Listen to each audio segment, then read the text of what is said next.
Okay, picking up from where we last left off, like I said, epidemiology investigates different kind of health outcomes. So they're looking at what's going to happen after the coronavirus, for instance, and see how people are affected by it after they've been exposed and they have been treated and recovered, and how their life will look like post-disease. What happens? What are the outcomes of the event? Moving forward to the goals of epidemiology. So basically what they like to do is they want to look at the disease, see where it came from. Is there any trends? Do more people from a certain area of the world become more affected and they have a higher mortality rate? Is there any kind of trends or any kind of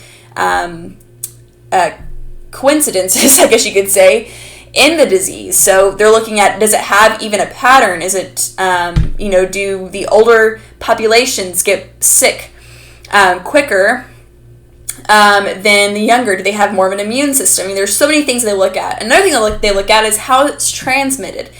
So is it transmitted through touch? So you touch an infected surface and then you accidentally, we don't really realize this, but we touch our face so much throughout the day and our nose, and then those the virus or bacteria gets into our system, into our bodies through that way, either through our mouth, our nose, sometimes even ears, and so that's kind of how it's transmitted. So they want to look at that so we cannot repeat history. That's the main thing. They want to learn everything about a disease so that it will not pop up again in our world.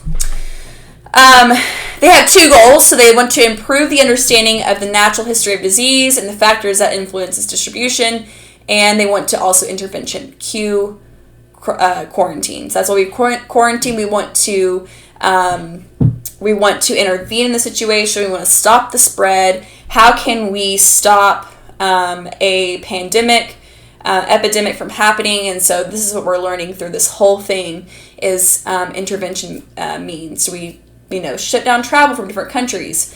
All those things that they look at those two as well will help not spread this thing. So an epidemic is striking many people at the same time. Widely diffused and rapidly spreading. So maybe back in March, spring break, that's when it was an epidemic, but now it would be considered a pandemic, and a pandemic is a type of epidemic that when an outbreak occurs over a wide geographical area, like worldwide. So it's a type of epidemic, but now that it's pandemic, it's now across the world. So it's not in just a localized area like Wuhan, China. It's now in the United States and all over the world. Okay, so quantification, this is a really big word. It basically just means they count cases and examine distribution. They have data, graphs, bunch of smart stuff, math things, and you can see those charts and graphs on the website and pretty much on every news station because it shows us who's being affected, how many people, how much it's growing, how will it grow, how will it decline, all those cases. We can see graphs and charts all day, and that's what they like to do. The next thing is morbidity, which just means illness. So you probably have heard mortality, and you know that's death, but morbidity means just the illness.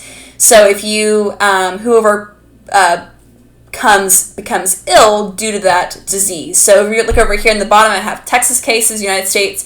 So this is the morbidity right here, 19,458, and mortality, 495 people have died in Texas, which is relatively low in light of the flu that happens every year. So, which is very encouraging. It's great that we're doing such a good job at protecting ourselves, staying home and staying quarantined, and we are lowering the curve. We're helping ourselves not become infected, and helping other people who are more at risk, like the older populations, by not getting them infected. So keep it up.